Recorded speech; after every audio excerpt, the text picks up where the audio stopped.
అంత గొప్ప రాముడు అడగలేదు రాజ్యం ఇమ్మని, తండ్రి పిలిచి రాజ్యం ఇస్తానన్నాడు. సరే నాన్నగారు అన్నాడు. మరునాడు ఉదయం ఉపవాసం చేసి తండ్రి దగ్గరికి వెళ్ళాడు.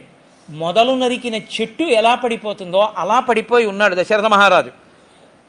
వెళ్ళి అడిగాడు, ఏం అలా పడిపోయి ఉన్నారు నాన్నగారు? అమ్మా ఎందువల్ల ఇలా జరిగింది అని. ఆవిడంది, 14 సంవత్సరములు నువ్వు అరణ్యవాసానికి వెళ్ళిపోవాలి ఇదే ముహూర్తానికి. ఏ ముహూర్తానికి నా కొడుక్కి పట్టాభిషేకం అవ్వాలి. 2 వరాలు అడిగాను. మీ నాన్న ఇలా పడి, ఇప్పుడు ఈ వరాలు మీ నాన్న ఇచ్చినవి సత్యం అవ్వాలంటే మీ నాన్న చేతిలో లేదు.